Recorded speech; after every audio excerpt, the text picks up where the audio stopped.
Et oui, vous êtes là. Et oui, c'est vrai qu'il n'y a pas eu de culture depuis un mois. Du coup, c'est normal que j'ai acheté autant de choses. Et merde, ça vient de craquer.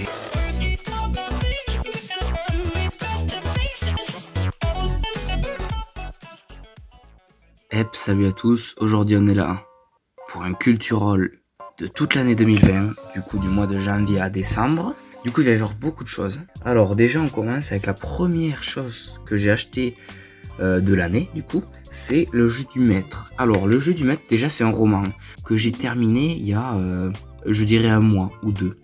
Pourquoi je l'ai pris? C'est parce que c'est par James Dashner, l'auteur qui a écrit Le Labyrinthe. Donc, en gros, pour résumer vite fait, c'est trois amis qui sont dans une réalité virtuelle, tu vois. Et pour donner une comparaison, c'est un peu comme Ready Player One. En fait, je me demande même si Steven Spielberg ne s'est pas inspiré de ce livre pour faire Ready Player One. Après, on a les The Promised Neverland. J'ai acheté donc le 12, après le 13 et le 14. Et après les My Hero Academia. Oh lolo. Il y a eu 5 My Hero Academia dans l'année et ils sont là. Du coup, on a le tome 22 et le 23 qui feront normalement partie de la première partie de la saison 5 qui sort au printemps, là, dans pas si longtemps. Après, on a le tome 24 et le 25 qui sont dans un registre complètement différent. Je veux pas dire pour pas spoiler, mais c'était trop bien en fait. Et le tome 26, voilà. Sachant que le 27 sort la semaine prochaine en fait, le 7 janvier. Ah oui, après les One Punch Man, du coup, je les avais achetés en début d'année, quoi, parce que depuis tout ce temps, j'en ai pas re-acheté. One Punch Man, c'est vraiment pas le meilleur manga, quoi. Du coup, j'avais acheté du tome 14, avec du coup le 15, le 16, le 17 et le 18. Juste, en fait, je me souviens même plus comment ça finit. Je crois si que le tome 18 correspond à la fin de la saison 2. Je crois que c'est ça. Mais en vrai, One Punch Man, je le continuerai bien un jour, que ce soit manga ou en animé. Mais dès que j'en vois un, ça me donne pas forcément envie de l'acheter en fait. Dr. Stone, après, avec donc le tome 9 et le tome 10, qui font partie de la saison 2 qui sort dans 2 semaines, et avec l'arc Stone Wars du coup.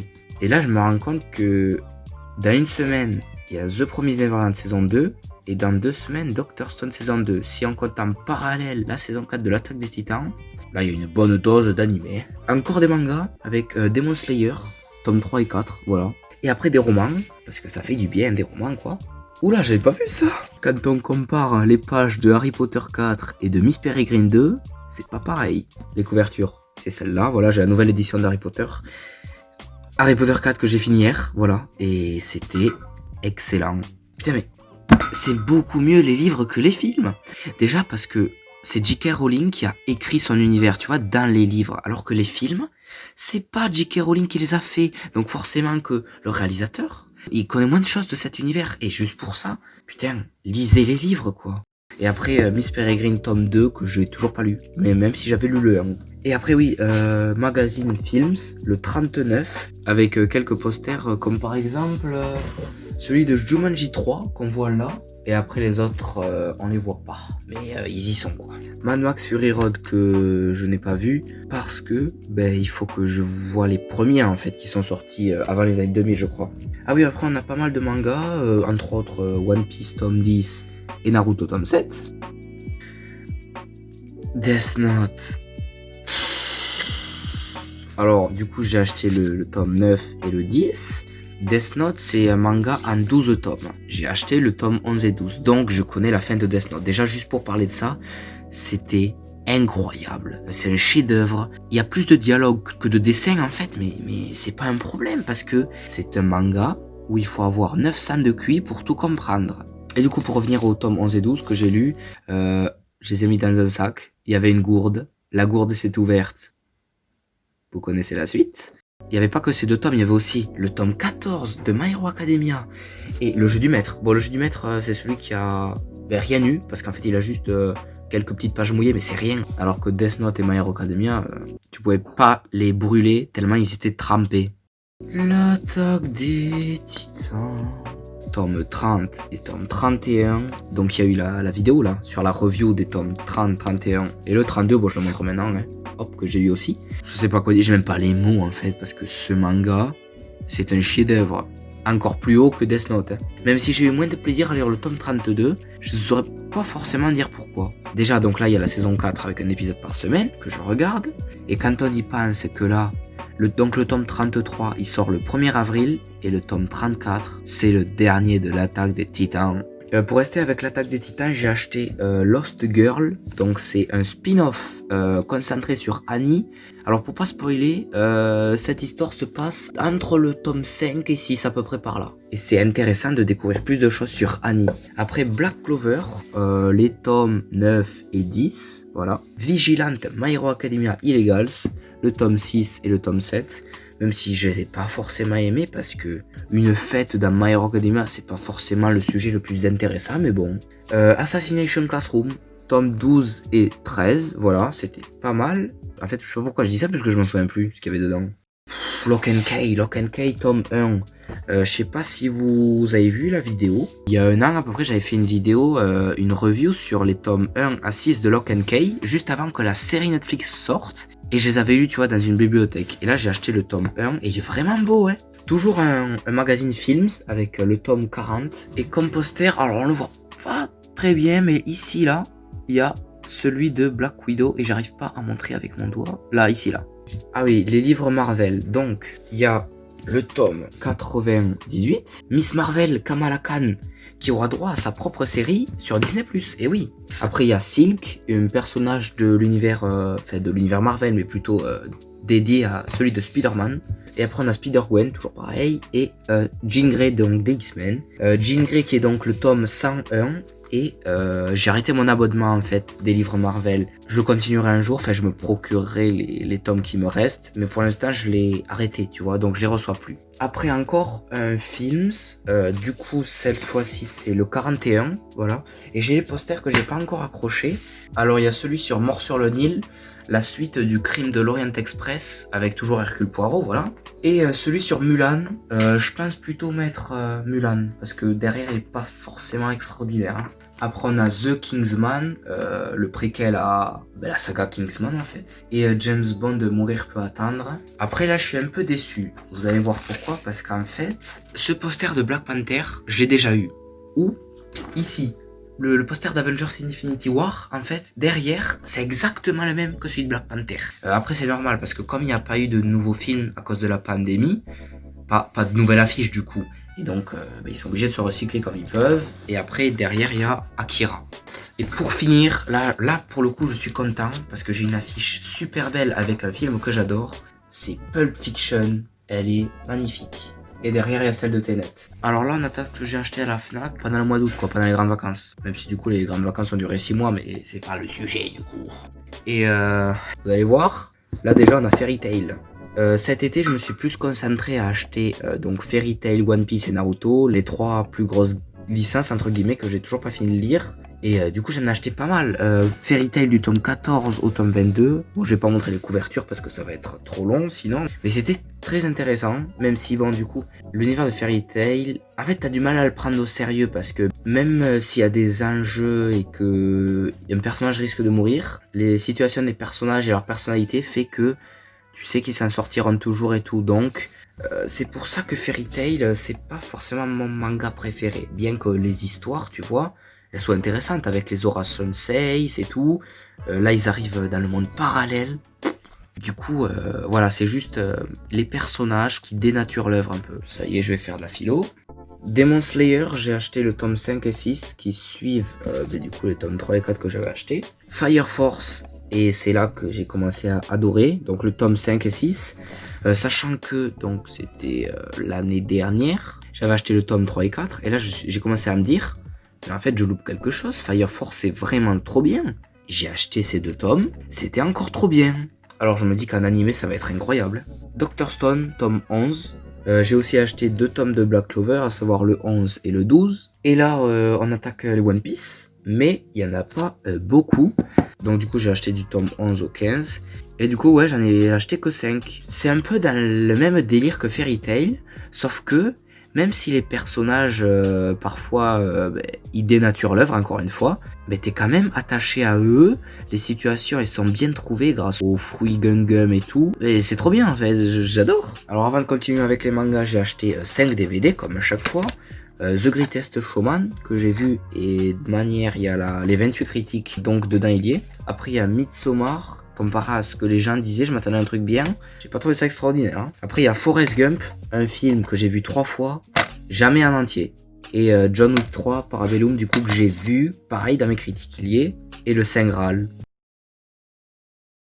Avengers Endgame. Alors, pour revenir au manga, donc j'ai acheté pour poursuivre les tomes 14 et 15 de Assassination Classroom.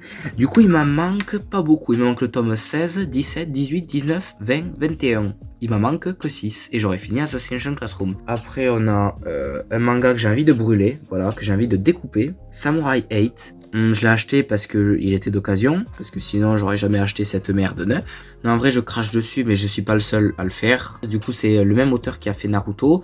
À la base, le manga, il devait durer encore longtemps.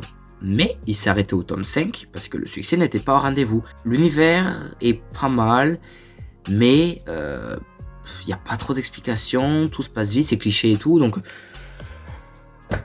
si j'ai l'occasion de le donner à SDF, je le ferai volontiers.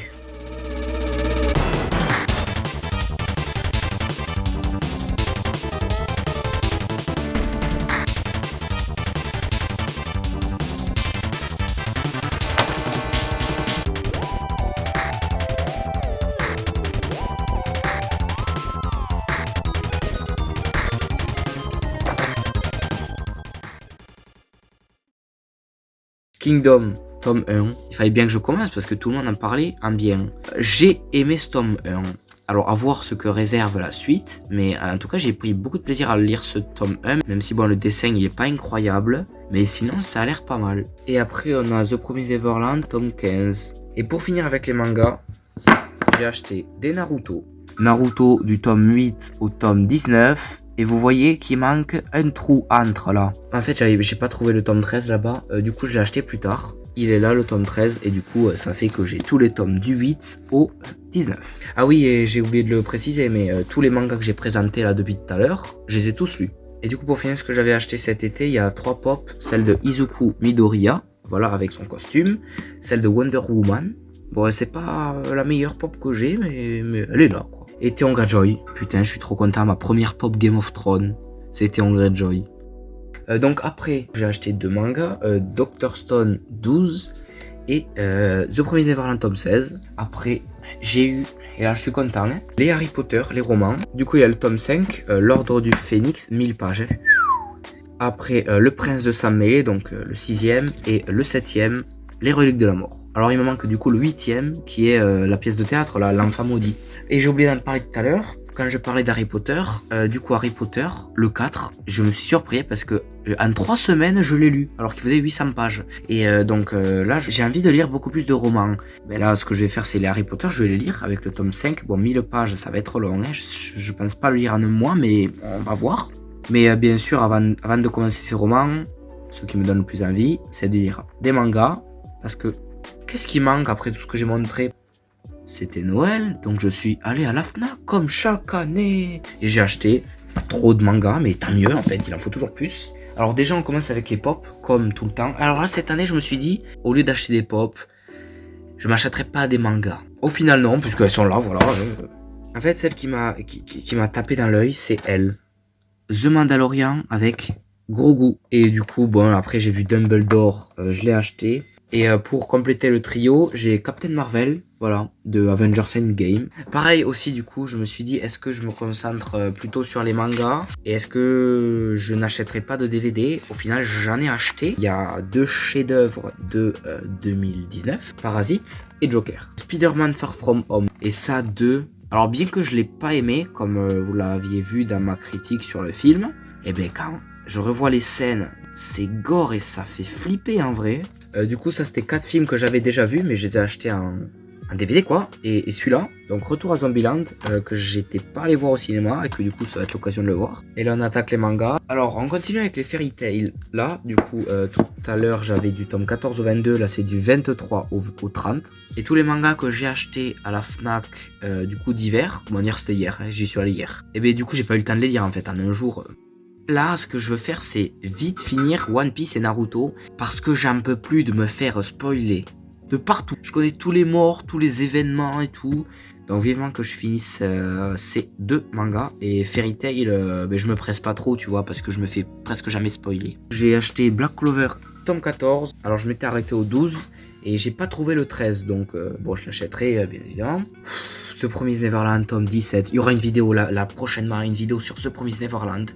Dès que le tome 18 sera sorti, parce qu'il faut que j'en parle de The Promised Neverland. Dr. Stone 13. Alors ouais aussi, il me tarde de le lire, parce que il va y avoir des révélations dans ce tome-là. Et donc là, j'aurais pu acheter d'autres tomes, mais j'ai absolument voulu les acheter. C'est Vigilante, le tome 8 et 9, parce que j'ai lu le tome 26 de My Hero Academia. Et du coup, en fait, j'avais regardé la vidéo de My Theory Academia, qui lui fait des reviews des chapitres de My Hero Academia avec quelques théories. Et il avait parlé de Vigilante. Et il a dit que c'était important de lire ces tomes 8 et 9. Du coup, dans ces tomes-là, on apprend le passé de Shota Izawa, donc Eraserhead, lui. Et il disait qu'il avait eu beaucoup plus d'émotions dès qu'il avait lu ses livres et après avoir lu le tome 26. Parce que ce qu'il y a dans le tome 26, c'est incroyable, c'est vraiment trop bien. Et je ferai une review de My Hero Academia dès que le tome 27 sera sorti. Il reste quoi comme licence? One Piece et Naruto. Naruto du tome 20 au tome 35, j'en ai acheté 15. Oh là là, mais qu'est-ce qui me tarde, surtout parce que dans le tome 28, ils sont adolescents. Et ça correspond du coup au début de Naruto Shippuden. Ça veut dire que là, avec tous les mangas que j'ai fini Naruto. Enfin, je les ai pas encore lus, mais bon, bientôt, quoi, c'est pour bientôt. Et du coup, après, il reste One Piece. Du coup, j'ai acheté du tome 16 au tome 30. Et une chose qui me donne trop envie, tome 18, pourquoi? Parce qu'on voit Ace. C'est quand même cool de le voir enfin, après en avoir entendu parler partout de ce personnage. On a fini, je suis encombré de partout. Là, il y a des tomes de partout. Ici, pareil, je me sens envahi. Ah oui, j'ai oublié de dire une chose, c'est que maintenant les culturoles, je les ferai plus tous les mois. Ce sera à peu près tous les 2, 3 voire 4 mois. Parce que je préfère plutôt faire une assez grosse vidéo qui comprend beaucoup d'objets. C'est plus intéressant de faire tous les 3 mois, je trouve. Du coup, je vous laisse. Là, il va falloir que je range tout ça et que je refasse ma bibliothèque. Du coup, souhaitez-moi bonne chance pour que je range tout. J'ai pas envie. J'ai tout ça à ranger, c'est énorme.